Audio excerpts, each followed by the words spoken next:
The fluorescent lights of Terminal 4 buzzed with a low, caffeinated energy that matched the jitter in my chest.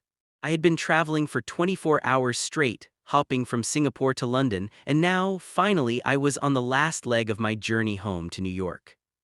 I am a freelance botanical illustrator, which sounds romantic until you realize it involves sitting in humid jungles for weeks, sketching rare ferns while being eaten alive by mosquitoes. All I wanted, all I truly craved, was to curl up in my pre-booked window seat, watch the clouds, and disappear into a deep sleep. I reached Gate B12 just as Group 1 started boarding. I checked my boarding pass for the 10th time, seat 14A. It was the perfect spot, just behind the wing, offering a clear view of the horizon without the engine noise being too deafening. As I stepped onto the plane, the cool blast of the cabin AC felt like a localized miracle. I navigated the narrow aisle, dodging stray elbows and oversized carry-ons until I reached row 14. My heart sank. There were already two women seated in 14B and 14C. They looked like carbon copies of each other. Blonde highlights pulled into aggressive ponytails, oversized designer sunglasses perched on their heads despite being indoors, and matching expressions of deep-seated entitlement. But the real problem was the teenage boy sitting in 14A, my 14A. "Excuse me," I said, keeping my voice polite and weary. "I think there's been a mistake. I believe that's my seat, 14A."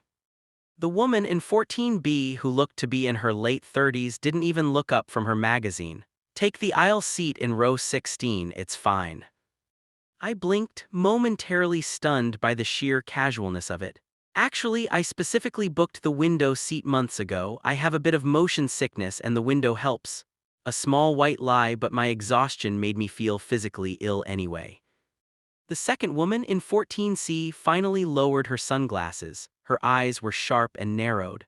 "Look, honey, this is my brother Leo. He has very high anxiety. He needs the window to stay calm. You're an adult. Surely you can be a bigger person and just sit elsewhere."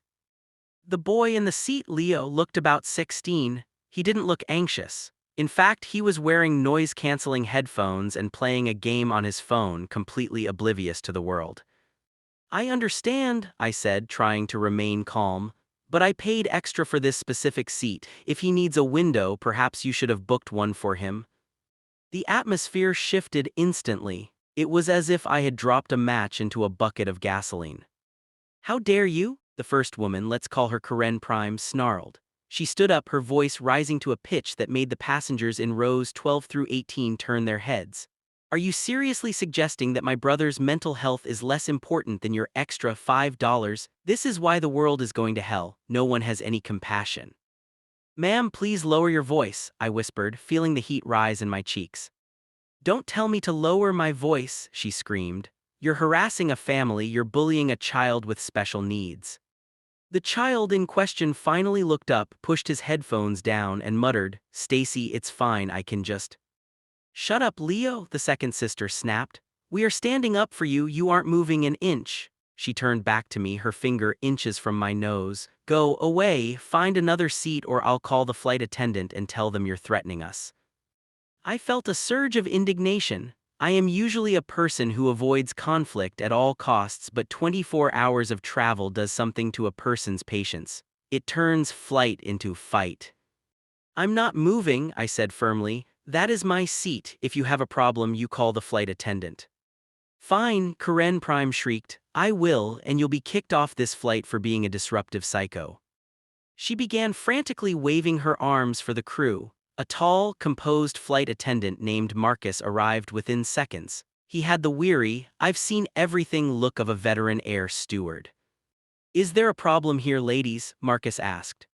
"Yes," Karen Prime shouted, her voice echoing through the cabin. "This woman is harassing my brother. She's screaming at him, trying to force him out of his seat. He's terrified. Look at him."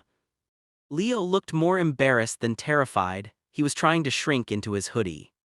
Marcus looked at me. "Ma'am." I handed him my boarding pass. "I have seat 14A. This young man is sitting in it, and these women refuse to let me sit down. I haven't raised my voice once, though I can't say the same for them."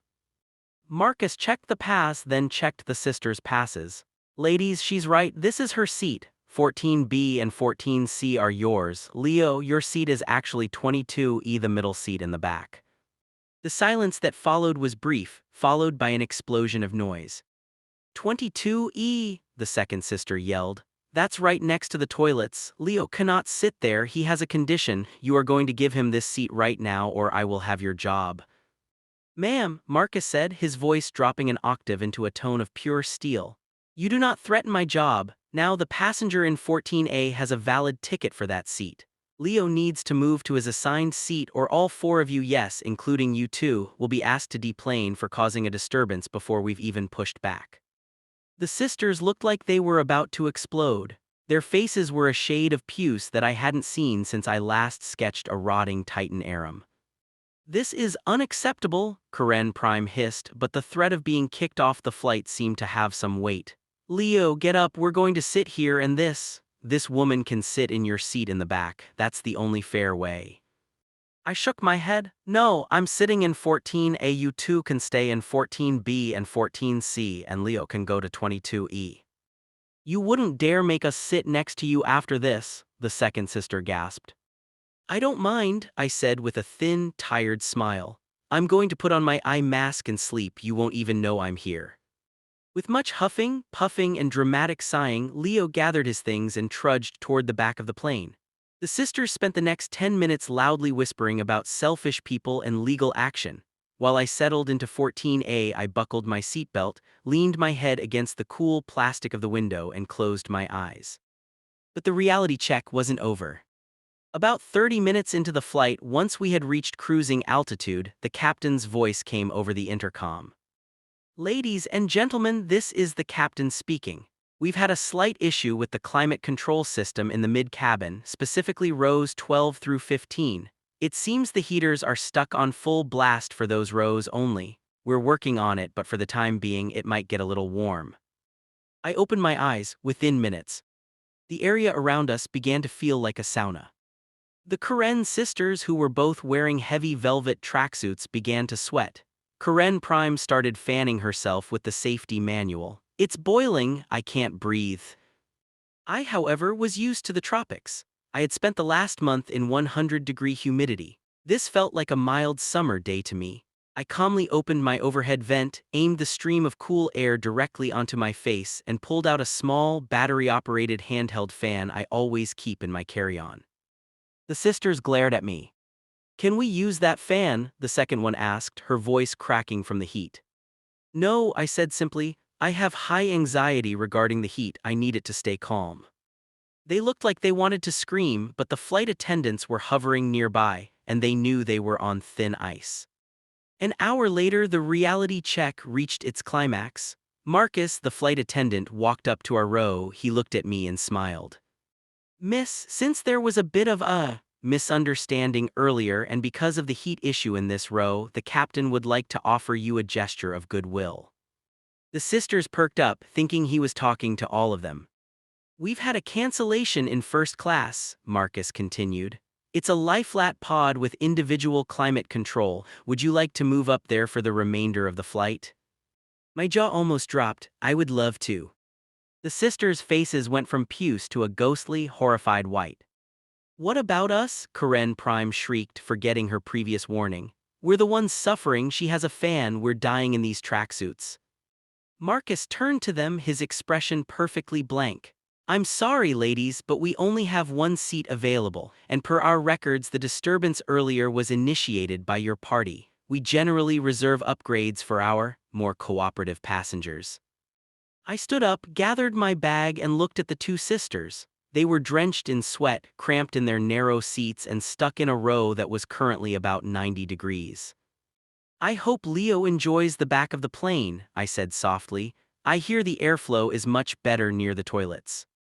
As I walked toward the front of the plane, I felt the weight of the last 24 hours lift. I was led to a massive, plush leather seat that could turn into a bed. Marcus handed me a glass of chilled champagne and a warm nut mix. Enjoy the rest of your flight, he whispered with a wink. You handled that with a lot of grace, most people would have snapped.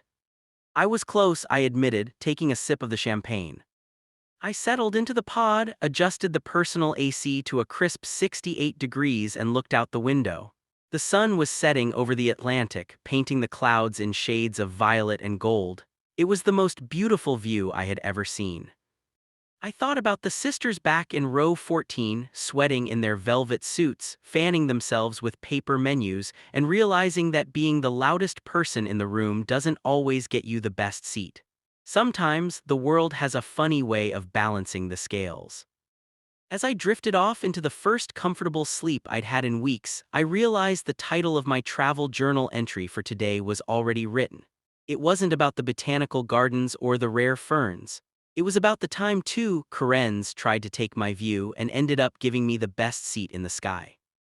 The reality check had been delivered, and for once the delivery was right on time.